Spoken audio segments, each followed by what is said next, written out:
अस्सलामु अलैकुम दोस्तों, आज हम डिस्कस करेंगे सीमन को।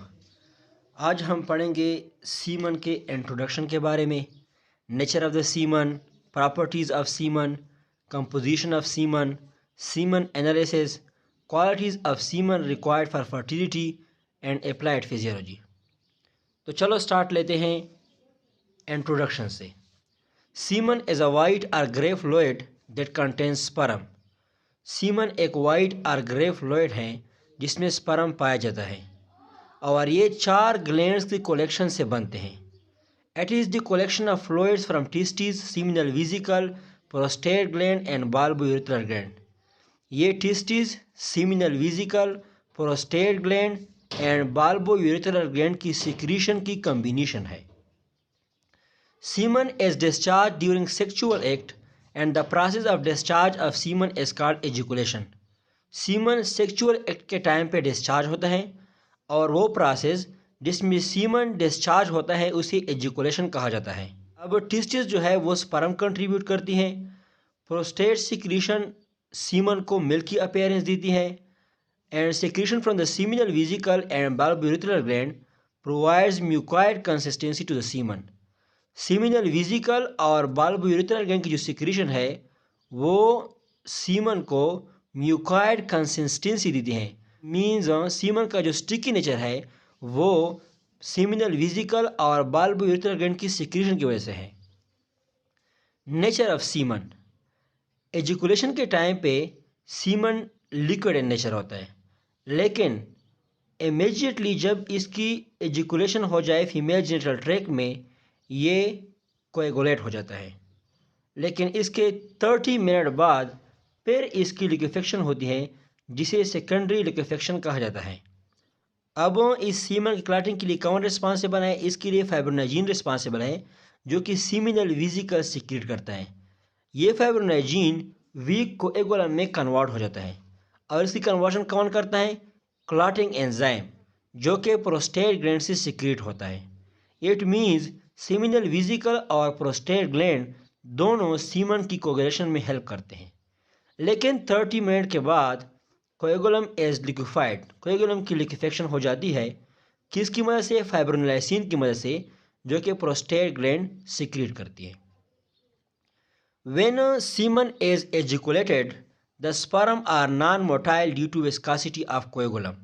अब सीमन की लिक्विफेक्शन क्यों हो जाती है? फिर सीमन की दोबारा लिक्विफेक्शन इस वजह से हो जाती है क्योंकि कोएगुलम के फार्म में स्पर्म नॉन मोटाइल होता है और जब इसकी लिक्विफेक्शन हो जाती है तो स्पर्म फिर मोटाइल बन जाता है। प्रॉपर्टीज़ ऑफ सीमन, सीमन की जो स्पेसिफिक ग्रेविटी है वो 1.0 to 8 है। Volume must be 2 to 6 ml पर एजुकुलेशन और इसका जो pH है वो 7.5 है और ये अल्कलाइन इन नेचर है और अल्कलिनिटी प्रोस्टेटिक फ्लूइड की सिक्रेशन की वजह से है। कंपोजिशन ऑफ सीमन, सीमन जो है वो 2 मेन कंपोनेंट में मुश्तमिल होता है। एक इसमें स्पर्म पाया जाता है और दूसरा सीमिनल प्लाज्मा। स्पर्म 10% कंट्रीब्यूट करता है और 90% सीमिनल प्लाज्मा कंट्रीब्यूट करता है। Seminal plasma contains the part from seminal vesicle and prostate gland.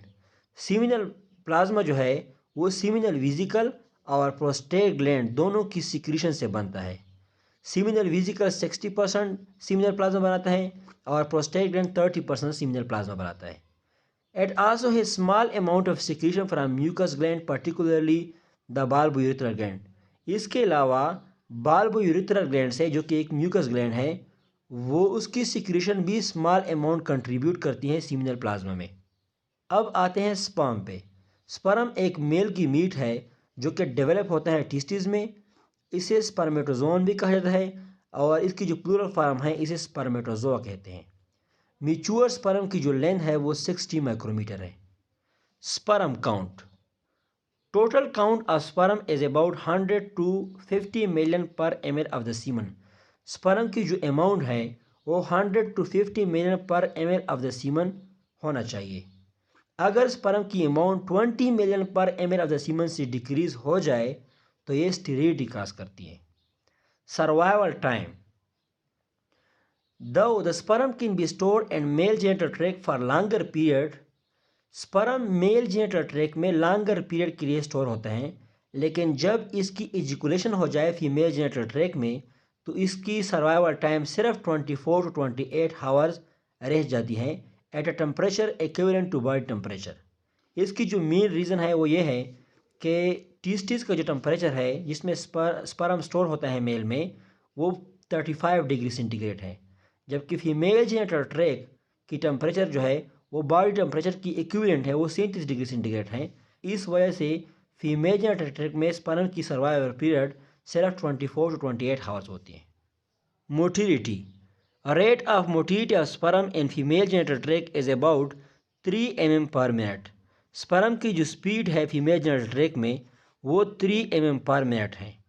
Sperm reach the fallopian tube in about 30 to 60 minute after sexual intercourse. तो सेक्चुअल इंटरकोर्स के 30 टू 60 मिनट बाद sperm fallopian tube तक पहुंच जाता है जहां पे ये एग को फर्टिलाइज करता है। Uterine contraction during sexual act facilitate the movement of sperm. अब इस मूवमेंट में कौन हेल्प देता है? Uterine contraction. यूट्रस के जो एंटी पेरिस्टाल्टिक मूवमेंट है वो स्पर्म की ट्रांसपोर्ट में और मूवमेंट में हेल्प कर देती है। Structure of sperm. स्ट्रक्चर के लिहाज से स्पर्म 4 मेन पार्ट्स पे मुश्तमिल होता है: हेडों, नेकों, बॉडी, टेल। अब पहले हेड को स्टडी करते हैं। Head of the sperm is oval in shape. Sperm का जो हेड है वो ओवल शेप का है, मीन्स एग लाइक शेप होती है, जिसकी लेंथ तो 3 टू 5 माइक्रोमीटर होती है और इसकी जो वेड्थ है वो 3 माइक्रोमीटर होती है। Interior portion of the head is thin. Head का जो इंटीरियर पोर्शन है वो थिन होता है। Head is covered by a thin cell membrane and is formed by a condensed nucleus with a thin cytoplasm. Head को thin cell membrane ने cover किया होता है और इसके अंदर एक कंडेंस न्यूक्लियस होती है और इसका साइटोप्लाज्म थिन होता है। Interior 2/3 of head is called acrosome और ग्लाइकोपिटिस। हेड का जो इंटीरियर 2/3 है उसे एक्रोसोम और ग्लाइकोपिटिस कहा जाता है। Acrosome is the thick cap like interior part of the sperm head. Acrosome sperm head का thick cap like interior part है जो कि डेवलप होता है गाल्जी एपैरेटस से और ये म्यूकोपॉलीसेकेराइड्स एंड एसिड फॉस्फेटेज से बना हुआ होता है।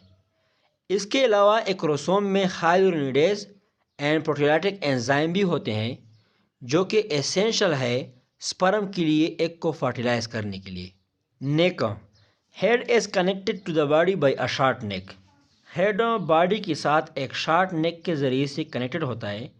इसका जो इंटीरियर एंड है वो एक thick disc shape interior end knob से बना हुआ होता है जिसे प्रॉक्सिमल सेंट्रियोल भी कहा जाता है और इसका जो पोस्टीरियर एंड है वो पोस्टीरियर एंड नोब से बना हुआ होता है और इस पोस्टीरियर एंड नोब से एक्सियल फिलामेंट एराइज करता है। Often the neck and body of the sperm are together called mid piece.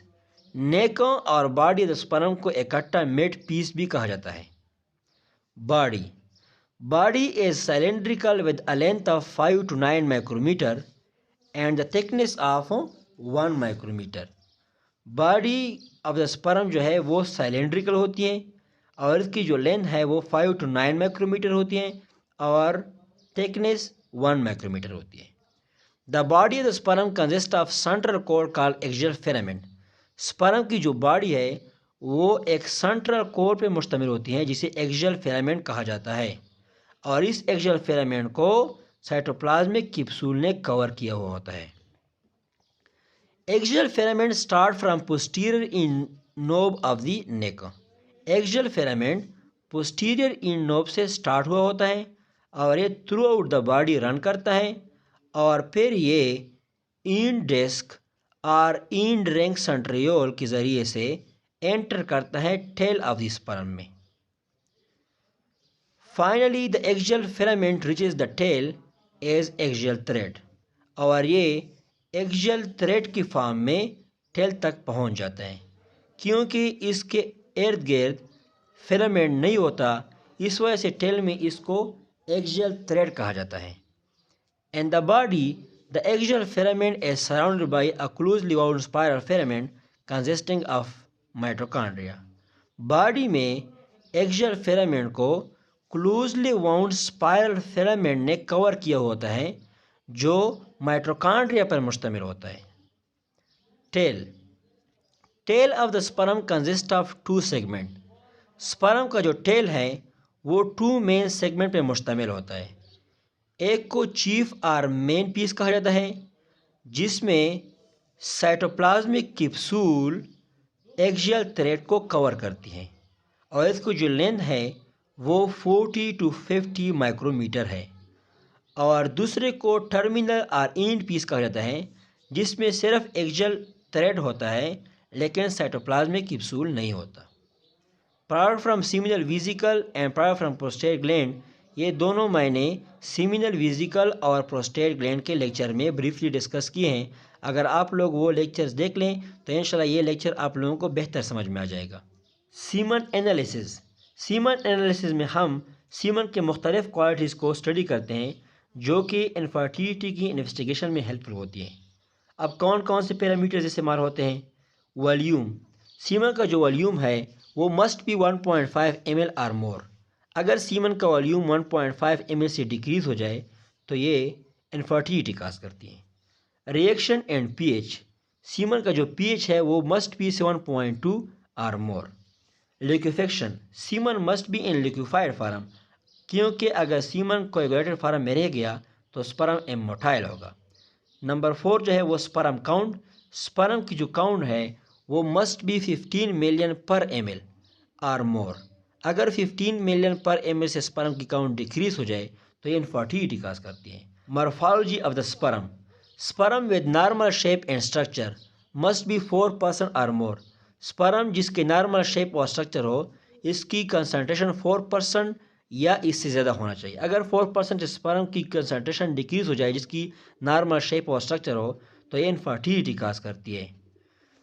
Number 6 जो है वो motility of the sperm must be 40% और मोर। मोटाइल स्पर्म की जो कंसनट्रेशन है वो 40% या इससे ज़्यादा होना चाहिए। पस sales and red blood cells में होने चाहिए।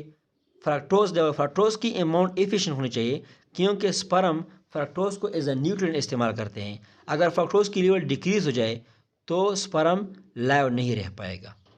Qualities of semen required for fertility, कौन कौन से क्वालिटीज़ सीमन की फर्टिलिटी के लिए रिक्वायर्ड है वो हमने पहले डिस्कस कर लिया है।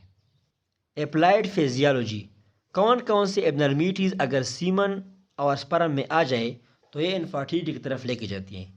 पहला जो है वो है aspermia. Aspermia is the lack of semen. Aspermia वो कंडीशन है जिसमें सीमन न हो। ये किस वजह से हो सकता है? ये रेट्रोग्रेड एजुकुलेशन में होता है। रेट्रोग्रेड एजुकुलेशन वो प्रोसेस है जिसमें सीमन यूरेथ्रा के बजाय यूरिनरी ब्लैडर में एंटर कर देता है। और ये किस वजह से हो सकता है? ये dysfunction of sphincters of the bladder की वजह से हो सकता है।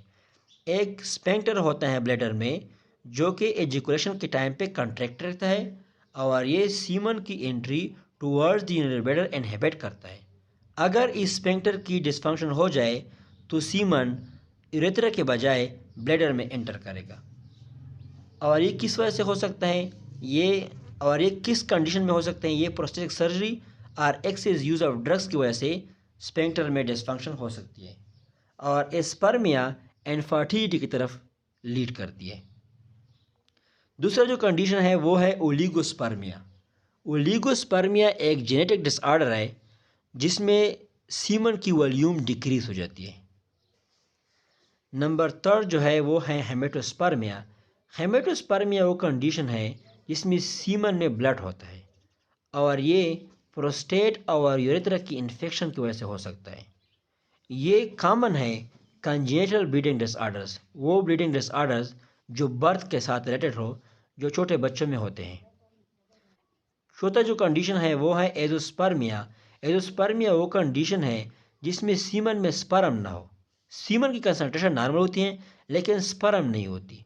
ये भी एक कंजेनिटल डिजीज़ है, बर्थ डिजीज़ है और ये एक्सेस यूज ऑफ कॉर्टिकोस्टेरॉइड्स और एंड्रोजन की वजह से हो सकती है।